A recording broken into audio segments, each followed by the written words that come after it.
It's anniversary month soon, so you know what that means.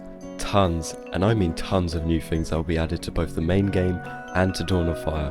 So get comfortable, because I'll be covering a lot in this video.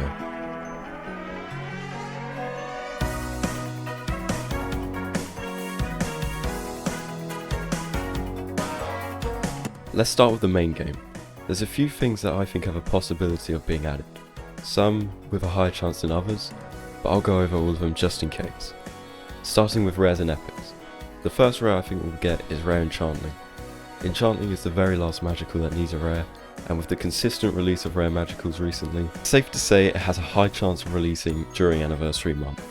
I think rare Enchantling will feature a light colour scheme with white fur and more prominent horns, perhaps even changing the look of the mask entirely.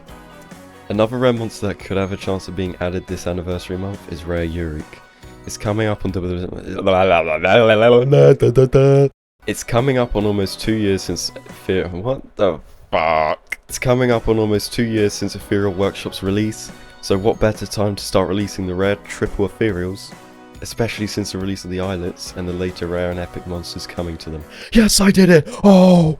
Yooreek will most likely be the first of the triples to get a rare, since it's the most stable out of all of them, and they probably want to release them in some order. I say probably because the monster handlers are known to release stuff in random orders. Take rare magicals and baby mythicals for example.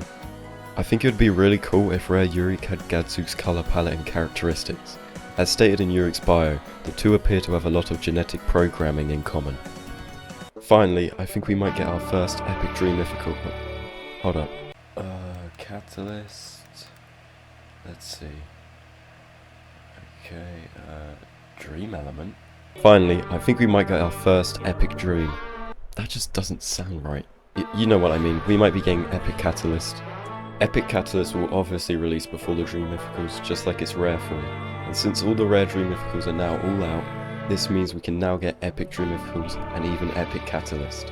Now epic Cataliszt better be an ancient Egyptian, you know, like Pharaoh or the Sphinx. Make it look like that. Make it look like that, monster handlers! Please! Please! Anyway, enough of rare and epics, let's move on to the bigger stuff. Let's talk about Mimic. Nope, not that one. Not that one either. Okay, now you're just getting lazy. Ah, there we go. This feathered friend of ours is being a bit of a twat, if I do say so myself. Yeah, you heard me right, you stupid quint. Why are you not on Gold Island yet? We know Mimic is coming to other islands as it's been teased by the monster handlers themselves. So why not add Mimic to Gold Island this anniversary month, seeing as anniversary month is Gold Island's seasonal event. Now there are other islands Mimic could go to, like Tribal, Composer and Colosseum. Hell, even its own brand new natural island whenever that comes out.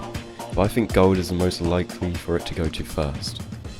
The final thing for the main game that I want to discuss is the possibility of Mirror Fire Haven and Oasis.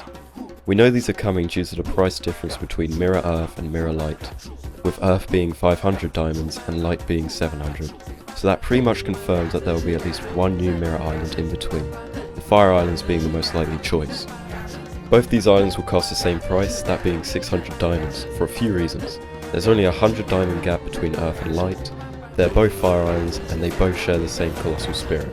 These Mirror Islands will most likely incorporate the supernatural electricity element into their design, as it is the counterpart to the Fire element, much like Plasma is to plant, Shadow to cold, etc. I think Riles did an amazing job of capturing this in his own prediction. The link to his video will be in the description, so please go check it out. You can see how the supernatural element is incorporated throughout the island as a whole, and I especially love how it takes inspiration from Wobbling Island. Now, Dawn of Fire's 10th anniversary is coming up this anniversary month, and I believe they have something big planned. After all, 10 years is a huge accomplishment, so it would make sense to release something big to the game. There's a few possibilities I thought about which I'm going to discuss now. In no particular order, the first possibility is a Mythicals and Seasonals update. We know they're not quite done with the Mythicals and Seasonals yet, as seen in this Google Play update bio, which reads, "What will become of the collection of young Seasonals and Mythicals in the future? Remember, all those who wander are not lost."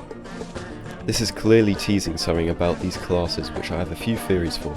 The first is them going to Outer Islands. I feel like this one is probably the most likely out of the theories I have, since every monster apart from the Mythicals and Seasonals can be teleported to the Outer Islands. And also because Party Island really needs an update, and I mean really needs one. If this does happen, assuming the monsters will only appear on one outer island, each outer island will receive 3 new monsters, and this is my preferred roster. Yule, Hula and Yehehe for Party Island, Blabbit, Gajoob and Anglo for Space Island, Smoochel, Yorstridge and Cherubble for Cloud Island, and Punkleton, Strombonen and Bazinga for Cave Island. While we're on the topic of outer islands, we could be seeing a brand new outer island as teased all those years ago. What this outer island may be, however, I'm not 100% sure, but I do have my theories. We know that both the Pocket Dimension and the Ethereals did exist during the Dawn of Fire. They were just inaccessible to the monsters at the time, so we could possibly see an island with the young Ethereals, which I know a lot of people would like to see. Whether this island would host the workshop monsters as well is pretty unlikely, but honestly, who knows. Another idea for an outer island is for the Mythicals and Seasonals exclusively. However, there is a problem with this. The island would only contain 12 monsters, which would make it the smallest island by far. They could treat this like the islets where it's meant to be a small island, or they could start off with those 12 and add more to it, like the Orc Seasonals. Which brings me on to my next theory, albeit one I really don't think will happen. Orc Seasonals in Dawn of Fire. I'm only putting this in just for the small, tiniest chance that this actually happens, because there are many reasons why this can't happen. So let me go through each Orcs and tell you why they can or cannot come to Dawn of Fire. Gobbledygod can, Feastember has been celebrated since the Dawn of Fire. Spirit can't, it discovered the monster world after Dawn of Fire. Whizbang can't, at least not to the continent, as it was in the prison gate.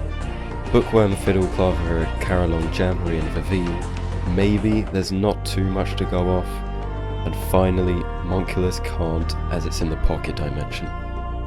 And finally, saving the best till last, Dwumrohl please! The HEX! Whoa, whoa, whoa, whoa, whoa! Calm down, calm down. Trust me, the HEX is real. I don't care what the monster handlers say, they're lying.